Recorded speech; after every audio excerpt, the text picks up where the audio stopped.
Well, the Spurs are up on the series versus LA, 2-1, but the question is now, what has been the difference since game one? Welcome to the Spurs Roundtable, powered by Project Spurs. I'm your host, Jeff Garcia, and joining aside of me is Paul Garcia. And Paul, what a turnaround since game one for San Antonio. They go into game two, get a good overtime win, took heroics by Tim Duncan, come back to game three in San Antonio with that stolen home court, led by this time Kawhi Leonard, and just demolish LA. What has been the difference? I think there's two big differences. Obviously, you mentioned Kawhi Leonard. He's having his imprint on the series, both on the defensive end, getting blocks, getting steals, and passing lanes.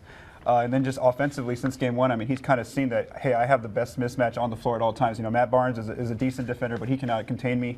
And it's allowed him to first work out of the post like we saw in game two a lot, and fight when they double team him, he can kick it out to his teammates, move the ball. But then also, as Doc Rivers mentioned in game three, I mean, his dribble penetration, just taking guys off the dribble, a la Michael Jordan, Kobe Bryant type of turnarounds. When he had those type of exploits, and then just going to the basket, working it on the fast break, and then.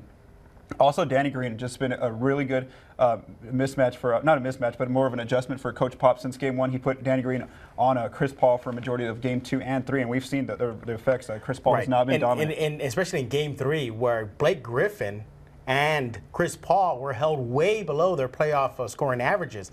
Blake Griffin at one point had 4 points after a quarter. I believe 7 quarters. After 7 points going into the second quarter. Defensively, the Spurs are keying in on Blake and Chris Paul. But another big difference since game one to game three has been the play of the bench. Yeah, I mean, that's something we all talked about coming in. Obviously the Clippers had one guy who they can rely on, which is Jamal Crawford off the bench, and he really hasn't been producing. He's been having a tough series since game one.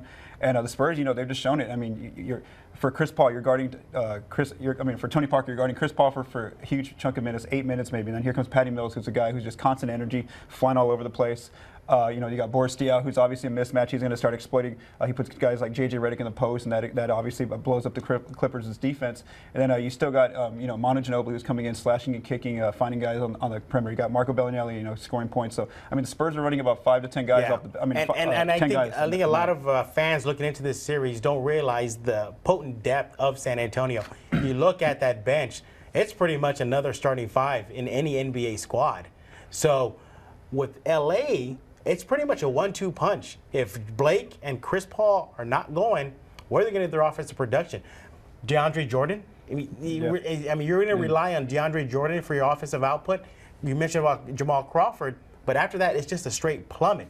Now, fatigue has been something you've been keying on in this series, but not for San Antonio, though. No, not for San Antonio. It's obviously, ever since game one, you go back and watch game tape. You watch game one, Chris Paul and Blake Griffin, they're just flying all over the place. Their energy level is just so much higher in that game. But then by game two and game three, you see it steadily. It almost like last night. I mean, there was possessions where the Spurs were kicking out 3 or 4 passes, and they found open shooters. And J.J. Redick, a guy who's like in really good shape, who's used to grinding it out, running constantly just to get off screens. I mean, even he was exhausted. There was a play where Danny Green, went one baseline to the other, and J.J. just couldn't keep up with him. I mean, fatigue's gonna. I mean, the numbers. I wrote a piece on ProjectSpurs.com. It's up there. The numbers are showing. I mean, the Spurs on the average per season, per game, their team runs about 1.2 more miles than the Clippers. So the Spurs are used to running, and obviously we said they have 10, 11 guys they can play and get out there. But the Clippers, I mean, they have 6 guys, and they're making these guys play 40+ minutes while still having to chase the Spurs to all these screens and motion type offense, and that's difficult. That's no matter how good you are of a player and you're in your prime and things like that, it's still very tough. And Chris Paul's the guy who's already 30. And not only that, it's just reassuring for San Antonio knowing they don't have to rely on Tim Duncan to be Tim Duncan we saw in game two. They don't need him to have a production like he did. Tony Parker, granted he is injured right now with Achilles issues, he wasn't really much of a factor offensively in the game three win. Manu Ginobili as well. You're starting to see a transition now away from the big three, where you don't need to rely on them anymore. Kawhi Leonard's going to be there, and guys like Boris Diaw. Yeah, I mean that's what you saw last night. The big three combined for 12 points. When does that ever happen? And they were up by 37. I mean that's very in the past we'd have thought that would never happen. But a guy like Kawhi Leonard, 32 points, Boris Diaw, 15 to 16 points off the bench, Patty Mills, an instant spark. Like we said, I mean there's so much depth. They don't just have to rely on Tony Parker's dribble penetration anymore and his outside shot. Manu's ability to score 20+ a night like how he used to in his past years. And Tim, yeah, he had a great game 1 and 2, but he can kind of have an easier night. He only had to play 30 minutes. He talked about how that was a lot easier for him. Tony Parker as well, just having to play 25 minutes, and it's because they can rely on a guy like Kawhi Leonard and Boris Dio and things like that. After the game yesterday at the AT&T Center, I was in the Clippers locker room, and to a T, at least the players that they brought it out were saying it's just one game, it's just one loss. It's not simply just one loss. It was a big loss, potentially maybe heart-crushing, soul-crushing for them. Are we there? Is San Antonio there yet? Are the Clippers there yet? Have San Antonio ripped out the hearts of the Clippers after Game 3? I'm not sure. You got to see how Game 4 plays out. If San Antonio beats them, then yeah, that's actually the heart-crushing loss for Los Angeles. They know going back to LA, the series is probably over. Coach Pop had a good way of putting it. He just said, the team you saw last night from Los Angeles, they just had a bad shooting night. That's not going to be the team you're going to see for the rest of the series. Tim Duncan also said, in Game 1 they came out and spanked us in our home court. Well, we just did kind of the same thing here tonight. But I think these guys know they're vets. The Clippers, they have a really good team. But like I said, the fatigue factor I think will wear down, and it's going to be very interesting to see how much energy the Clippers can put forth on Sunday in Game 4. It's usually San Antonio that's on the receiving end of, oh, they're too old. They can't keep up with the young Clippers. They can't keep up with a young team like LA. Lo and behold, it's actually the opposite. The Clippers cannot keep up with San Antonio. But we've been talking a lot about Game 3. Why don't we talk about Game 4? Big game. Is it a must-win more for LA to save their series and their season, or is it a must-win for San Antonio knowing to go to LA up 3-1? I think it's definitely for the Clippers. I mean, right now, if they can still Sunday, they're still even in the series. Both teams go back 2-2. It's still a series. But if they fall in this game on Sunday, then the Spurs not only had home court advantage, they took their 2, and then San Antonio knows they just have to get one more win and it's over. So I really think it's for LA. They're going to come out desperate on Sunday. Yeah, San Antonio is going to have to withstand that first punch because LA is going to try to duplicate what they did in Game 1. They're the one who first drew blood first in that Game 1. San Antonio couldn't recover, and they lost. Now, it took an overtime win in Game 2, but nonetheless, though, San Antonio knows that they're fighting for their playoff lives right now. They go down 3-1, it's practically over. But for San Antonio, I don't think it has anything to do with X's and O's in Game 4. I think it has to start right up here, mentally. Can they have that closeout mentality? Can they go into the AT&T Center tomorrow and just shut them down? And that's going to be a good question to watch. This Spurs team.